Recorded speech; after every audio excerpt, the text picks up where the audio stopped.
ನಮ್ಮ ಇವತ್ತಿನ ಸುದ್ದಿಯ ಬಗ್ಗೆ ಮಾತನಾಡೋದಕ್ಕೆ ನಮ್ಮ ರಾಜಕೀಯ ವಿಶ್ಲೇಷಕರಾದ ಪ್ರಶಾಂತ್ ನಾಥ್ ಜಾಯ್ನ್ ಆಗಿದ್ದಾರೆ. Prashanth, good morning, welcome to the show. Very good morning Bhavana. Yes ವೀಕ್ಷಕರೇ, ಮೊದಲ ಸ್ಟೋರಿ, ಲೋಕಸಭೆಯಲ್ಲಿ ಕಾಂಗ್ರೆಸ್ಗೆ ಮತ ಹಾಕದಿದ್ರೆ ಗ್ಯಾರಂಟಿ ರದ್ದಾಗುತ್ತಾ? ಮತದಾರರಿಗೆ ಮತ್ತೆ ಬ್ಲಾಕ್ ಮೇಲ್ ಮಾಡಿದ್ರ ಕಾಂಗ್ರೆಸ್ನ ಶಾಸಕ.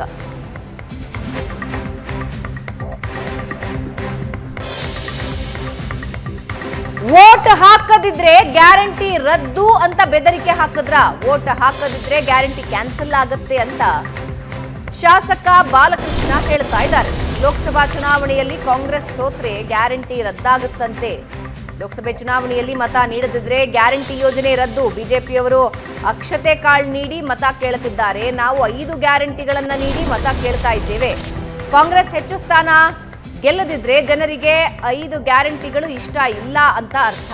ಈ ಬಗ್ಗೆ ಸಿಎಂ ಸಿದ್ದರಾಮಯ್ಯ ಜೊತೆಯೂ ಚರ್ಚೆ ಮಾಡಿದ್ದೀನಿ.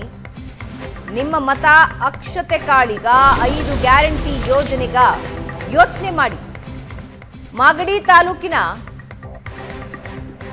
ಶ್ರೀಗಿರಿಪುರದ ಜನಸಂಪರ್ಕ ಸಭೆಯಲ್ಲಿ ಬಾಲಕೃಷ್ಣ ಈ ಹೇಳಿಕೆ ನೀಡಿದ್ದಾರೆ. ಲೋಕಸಭೆ ಚುನಾವಣೆಯಲ್ಲಿ ಹೆಚ್ಚು ಸ್ಥಾನ ಗೆಲ್ಲದಿದ್ರೆ ಗ್ಯಾರಂಟಿ ಯೋಜನೆ ಮುಂದುವರಿಕೆ ಕಷ್ಟ. ಗೆಲ್ಲಿಸದೇ ಇದ್ರೆ ಗ್ಯಾರಂಟಿ ಯೋಜನೆ ತಿರಸ್ಕಾರ ಮಾಡಿದ್ದೀರಾ ಅಂತ ಅಲ್ವಾ ಅರ್ಥ? ಲೋಕಸಭೆ ಫಲಿತಾಂಶದ ಮೇಲೆ ಗ್ಯಾರಂಟಿ ಯೋಜನೆ ಭವಿಷ್ಯ ಅಂತ ಬಾಲಕೃಷ್ಣ ಹೇಳಿದ್ದಾರೆ. ಹಾಗಾದ್ರೆ ಏನ್ ಹೇಳಿದ್ದಾರೆ ಕೇಳಿಸ್ಕೊಡಿ. ಕೆಲಸ ಮಾಡ್ತೀವಿ, 5 ವರ್ಷ ನಮ್ಮ ಸರ್ಕಾರ ಇರ್ತದೆ. ನಾನು ಒಂದೇ ಕೇಳೋದು, ನಿಮ್ಮ ಮತ ಅಕ್ಷತೆ ಕಾರ್ಗ 5 ಗ್ಯಾರಂಟಿಗ. ನಾನು ನಮ್ಮ ಮುಖ್ಯಮಂತ್ರಿಗಳಿಗೆ ಹೇಳಿದೆ, ಇವತ್ತೇನಾದ್ರೂ ಎಂಪಿನಲ್ಲಿ ಅತಿ ಹೆಚ್ಚು ಸ್ಥಾನವನ್ನ ಗೆಲ್ಸಿದ್ರೆ ಈ ಗ್ಯಾರಂಟಿಯನ್ನ ಮುಂದುವರ್ಸೋದು, ಇಲ್ಲ ಜನ ಗ್ಯಾರಂಟಿ ತಿರಸ್ಕಾರ ಮಾಡೋರು ಇವ್ರಿಗೆ. ಇವಿಷ್ಟೆಲ್ಲ ಮಾಡಿ ಜನ ನಮ್ಗೆ ಓಟ್ ಹಾಕಲಿಲ್ಲ ಅಂದ್ರೆ, ತಿರಸ್ಕಾರ ಮಾಡಿದ್ರೆ ನಾವೇನ್ ತೀರ್ಮಾನ ಮಾಡ್ಬೇಕು? ಈ ಗ್ಯಾರಂಟಿಗೆ ಬೆಲೆ ಇಲ್ಲ, ಅಕ್ಷತೆಗೆ ಬೆಲೆ ಇದೆ. ಅವಾಗ ನಾವು ಒಂದು ಗ್ಯಾರಂಟಿ ಕ್ಯಾನ್ಸಲ್ ಮಾಡಿ ಒಂದು ಅಕ್ಷತೆ ಹಾಕಿ ನಾವು ಒಂದು ದೇವಸ್ಥಾನ ಕಟ್ಟಿ ಅಲ್ಲಿ ಪೂಜೆ ಮಾಡಿ ಓಟ್ ಹಾಕ್ಸ್ತೀವಿ. ಏನ್ ಮಾಡೋದು ಹೇಳಿ? ಗ್ಯಾರಂಟಿ ಬೇಕಾ ಅಕ್ಷತೆ ಬೇಕಾ? ತೀರ್ಮಾನ ಆಗ್ಬೇಕಲ್ಲ.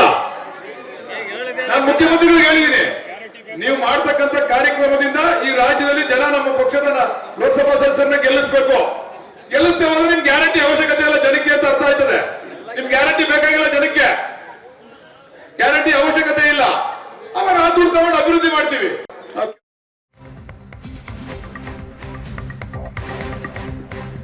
ಬಾಲಕೃಷ್ಣ ಅವರ ಈ ಹೇಳಿಕೆ ಅಂದ್ರೆ ನಿಮ್ಗೆ ಗ್ಯಾರಂಟಿ ಬೇಕಾ ಅಕ್ಷತೆ ಕಾಳಬೇಕಾ? ಒಂದು ವೇಳೆ ಗೆಲ್ಲಿಸದೇ ಇದ್ರೆ ಗ್ಯಾರಂಟಿ ಕ್ಯಾನ್ಸಲ್ ಅಂತ. ಕೆಲವೊಂದ್ಸಲ ರಾಜಕಾರಣಿಗಳು ಸತ್ಯ ಹೇಳ್ತಾರೆ.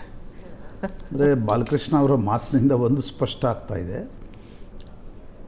ನೋಡಿ. 2 ರಾಜಕೀಯ ಪಕ್ಷಗಳನ್ನು ನೀವು ತೆಗೆದುಕೊಳ್ಳಿ. ರಾಮ ಮಂದಿರದ ಉದ್ಘಾಟನೆಯನ್ನು ಚುನಾವಣೆಯ ಹೊಸ್ತಿಲಲ್ಲಿ BJP ಮಾಡಿಸಿದ್ಯಾಕೆ? ಚುನಾವಣೆಯಲ್ಲಿ ಅದರ ಒಂದು ಲಾಭವನ್ನು ಪಡೆಯಬೇಕು. ನಾವು ಆ ಹೋರಾಟವನ್ನು ಮಾಡಿದ್ದೀವಿ, ನಾವು ಮಂದಿರ ಕಟ್ಟಿ ತೋರಿಸಿದ್ವಿ ಅನ್ನೋ ಕಾರಣಕ್ಕೆ. ಕಾಂಗ್ರೆಸ್ ಪಕ್ಷ ಗ್ಯಾರಂಟಿಯನ್ನು ತಂದಿದ್ದಾಕೆ? ನರೇಂದ್ರ ಮೋದಿ ಅನ್ನುವ ನರೇಟಿವನ್ನು ಎದುರಿಸಬೇಕಾದ್ರೆ ನಮಗೊಂದು ರೀತಿಯಾಗಿರ್ತಕ್ಕಂಥ ಮತದಾರರನ್ನು ಲೋಕಲುಭಾವನ್ ಅಂತಾರೆ ಇದಕ್ಕೆ.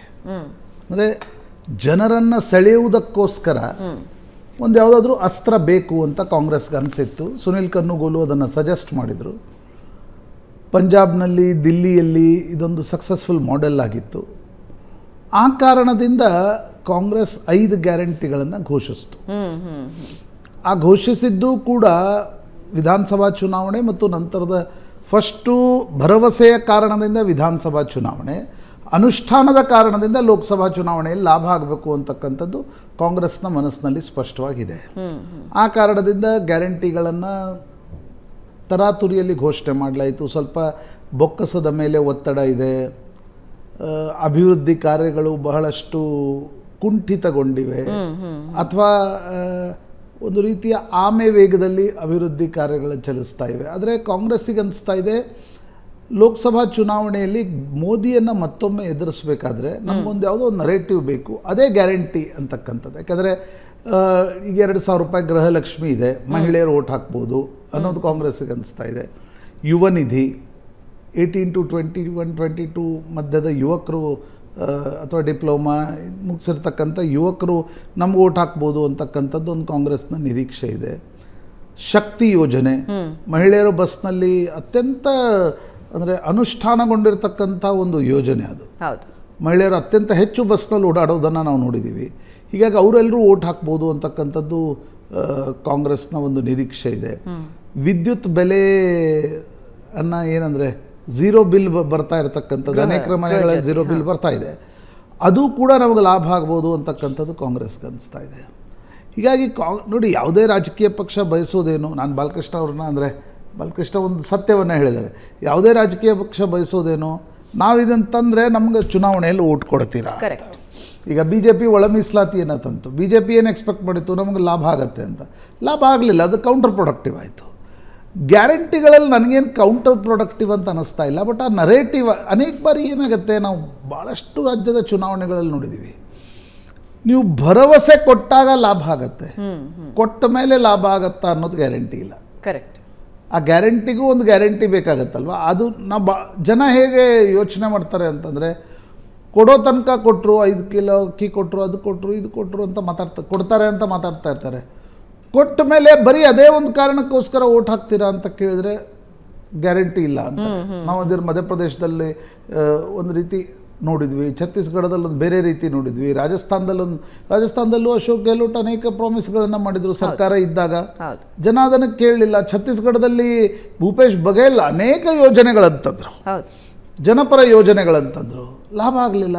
ಹೀಗಾಗಿ ಪಾಲಿಟಿಕ್ಸ್ ಹೀಗೆ ಆಗತ್ತೆ ಅಂತಕ್ಕಂಥದ್ದನ್ನು ಹೇಳೋದು ಕಷ್ಟ. ಆದರೆ ನನಗನ್ಸುತ್ತೆ ಬಾಲಕೃಷ್ಣ ಅವರ ಮಾತಿನ ಪ್ರಕಾರ ಲೋಕಸಭಾ ಚುನಾವಣೆಯಲ್ಲಿ ಜನ ವೋಟ್ ನೀಡಿದ್ರೆ ಗ್ಯಾರಂಟಿ ಮುಂದುವರಿಯುತ್ತೆ. That is litmus test for guarantee ಯೋಜನೆಗಳು. ಈ ದೇಶದಲ್ಲಿ ಗ್ಯಾರಂಟಿಗಳು ಈ ಪ್ರಮಾಣದಲ್ಲಿ ಇರಬೇಕಾ ಇಲ್ವಾ ಅಂತಕ್ಕಂಥದ್ದು ಕೂಡ ಕರ್ನಾಟಕದಲ್ಲಿ ನಿರ್ಧಾರ ಆಗಬೇಕು. ಯಾಕಂದರೆ 5 ಯೋಜನೆಗಳನ್ನು ಕೊಟ್ಟು ಇವತ್ತು ನೀವು ಯಾವುದೇ ಕಾಂಗ್ರೆಸ್ ಶಾಸಕರನ್ನ, ಕಾಂಗ್ರೆಸ್ ಕಾರ್ಯಕರ್ತರನ್ನ ಕೇಳಿ ಏನಾಗ್ತಾ ಇದೆ ಅಂದರೆ ಏನೂ ಕೆಲಸ ಆಗ್ತಾ ಇಲ್ಲರಿ ಅಂತಾರೆ.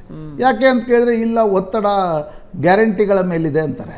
ನೀವು ಜನರನ್ನು ಕೂಡ ಕೇಳಿ, ನಾನು ಅನೇಕರಿಗೆ ಸಿಕ್ಕವ್ರಿಗೆ ಕೇಳ್ತಾ ಇರ್ತೀನಿ, ಮನೆಯಲ್ಲಿ ವಿದ್ಯುತ್ ಫ್ರೀ ಇದೆ ಅಲ್ವಾ, ಓಟ್ ಯಾರಿಗೆ ಹಾಕ್ತೀರಿ ಅಂತ ಕೇಳಿದ್ರೆ ಮೋದಿ ಓಟ್ರು ಹೇಳ್ತಾರೆ, ಮನೆಯಲ್ಲಿ ವಿದ್ಯುತ್ ಫ್ರೀ ಅದು ಬೇರೆ, ನಾವು ಓಟ್ ಹಾಕೋದು ಮೋದಿಗೆ ಅಂತ. ಕಾಂಗ್ರೆಸ್ನವ್ರಿಗೆ ಓಟ್ ಹಾಕೋರ್ಗೆ ಕೇಳಿ, ಗ್ಯಾರಂಟಿಗಳಿಂದಾಗಿಯೇ ಓಟ್ ಹಾಕ್ತಾರೆ, ಇಲ್ಲ ನಾವು ಬಿ ಜೆ ಪಿ ವಿರುದ್ಧ, ನಾವು ಕಾಂಗ್ರೆಸ್ಗೆ ಓಟ್ ಹಾಕ್ತೀವಿ ಅಂತೇಳಿ. ಅಂದರೆ ಗ್ಯಾರಂಟಿ ಒಂದರಿಂದಲೇ ಚುನಾವಣೆಯಲ್ಲಿ ಲಾಭ ಆಗತ್ತೆ ಅನ್ನುವ ಸ್ಥಿತಿಯಲ್ಲಿ ಯಾವತ್ತಿಗೂ ಇರಲ್ಲ. ಹೀಗಾಗಿ ಲೋಕಸಭಾ ಚುನಾವಣೆ ಒಂದು ಲಿಟ್ಮಸ್ ಟೆಸ್ಟ್. ಜನಪ್ರಿಯ ಯೋಜನೆಗಳನ್ನು ಘೋಷಿಸಿದಾಗ ಆಗುವ ಲಾಭ ಘೋಷಣೆಯ ನಂತರ ಆಗತ್ತಾ ಅನ್ನೋದು ಪ್ರಶ್ನೆ.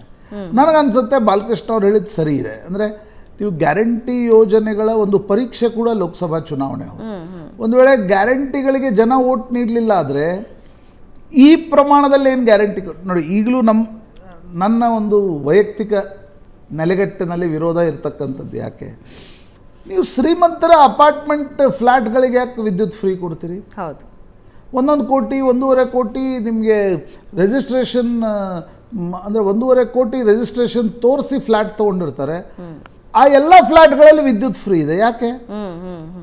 ಅಂದರೆ ಬರೀ ಓಟಿನ ಆಸೆಗೋಸ್ಕರ. ಸರ್ಕಾರಕ್ಕೂ ಅದರಿಂದ ನಷ್ಟನೇ ಅಲ್ಲ, ಸರ್ಕಾರಕ್ಕೆ ನಷ್ಟ. ನೀವು ತೆರಿಗೆದಾರನ ಹಣ ವೇಸ್ಟ್ ಮಾಡ್ತಿದ್ದಾರೆ, ನೀವು ಅವನಿಗೆ ವಾಪಸ್ ಎಷ್ಟು 1600-1700 ಬಿಲ್ ಆಗಿದೆ, ನೀವು 0 ಬಿಲ್ ಅಂತ ತೋರಿಸ್ತಾ ಇದ್ದೀರಿ. ಶ್ರೀಮಂತ ಕುಟುಂಬದ ಮಹಿಳೆಯರು, ಈಗ ನಿಮಗೆ ಯಾಕೆ ಬೇಕ್ರಿ ಫ್ರೀ ಬಸ್ ಭಾವನಾ? ಅಂದರೆ ಟ್ಯಾಕ್ಸ್ ತುಂಬುವಂಥ ಒಂದು ಏನು ಸಮುದಾಯ ಇದೆ, ಅದಕ್ಕೆ ಯಾಕೆ ಇದು ಬೇಕು? ಸಮುದಾಯ ಅಂದರೆ ನಾನು ಜಾತಿ ವಿಶೇಷ ಹೇಳ್ತಾ ಇಲ್ಲ. ಆ ಟ್ಯಾಕ್ಸ್ ಸ್ಲ್ಯಾಬ್ನಲ್ಲಿ ಬರ್ತಕ್ಕಂಥ ಜನರಿಗೆ ಫ್ರೀ ಬಸ್ ಯಾಕೆ ಬೇಕು? ಬಟ್ ಸರ್ಕಾರ ಅದನ್ನು ಯೋಚನೆ ಮಾಡಿಲ್ಲ. ಇಲ್ಲ ವೋಟ್ ಬರ್ತವೆ ಅನ್ನುವ ಕಾರಣಕ್ಕೋಸ್ಕರ ಎಲ್ರಿಗೂ ಯೋಚನೆ ಮಾಡಿ. ಈಗ ಸರ್ಕಾರ ಯಾವ ಸ್ಥಿತಿಗೆ ತಲುಪಿದೆ ಅಂದರೆ, ಯಾವುದಾದ್ರೂ ಅಭಿವೃದ್ಧಿ ಕಾರ್ಯಕ್ಕೆ ಹಣ ಕೊಡಿ ಅಂತಂದರೆ ಇಲ್ಲ. ಆ ಕಾರಣದಿಂದ ನನಗನ್ಸುತ್ತೆ ಲೋಕಸಭಾ ಚುನಾವಣೆ ಇದೆ ಲಿಟ್ಮಸ್ ಟೆಸ್ಟ್. ಒಂದು ವೇಳೆ ಲೋಕಸಭಾ ಚುನಾವಣೆಯಲ್ಲಿ ಇದೊಂದು ಭರ್ಜರಿ ಜಯವನ್ನು ಕಾಂಗ್ರೆಸ್ಗೆ ತಂದುಕೊಟ್ರೆ, ನರೇಂದ್ರ ಮೋದಿಯ ಒಂದು ಸುನಾಮಿ ಲೋಕಸಭಾ ಚುನಾವಣೆಯಲ್ಲಿ ಜನ ಎಕ್ಸ್ಪೆಕ್ಟ್ ಮಾಡ್ತಾ ಇದ್ದಾರೆ.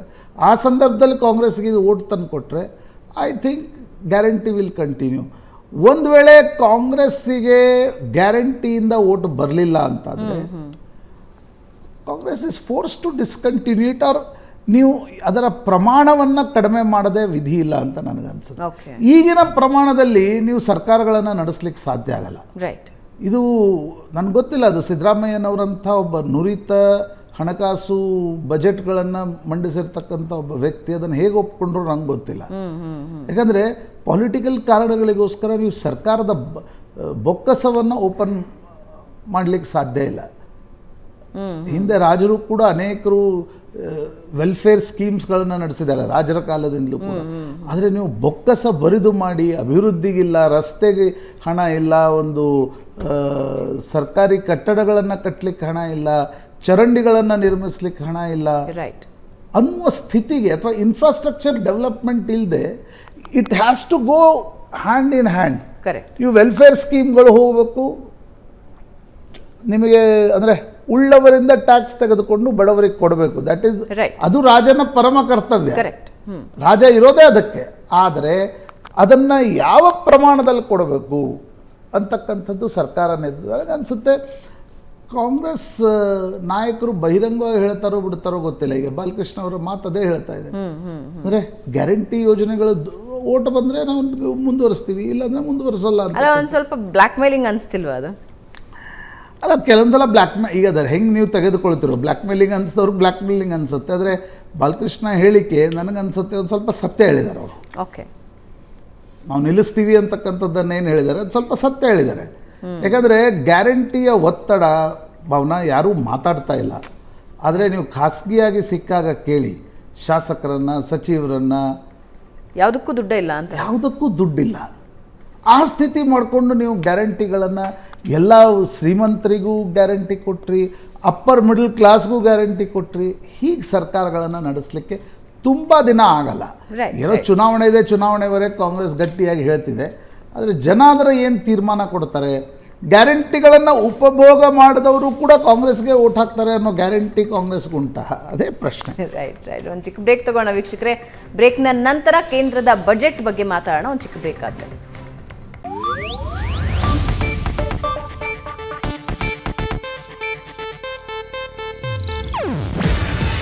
ಇದು ಏಷ್ಯಾನೆಟ್ ನ್ಯೂಸ್ ನೆಟ್ವರ್ಕ್ ಪ್ರಸ್ತುತಿ. ನೀವು ನೋಡ್ತಿದ್ದೀರಾ ಏಷ್ಯಾನೆಟ್ ಸುವರ್ಣ ನ್ಯೂಸ್.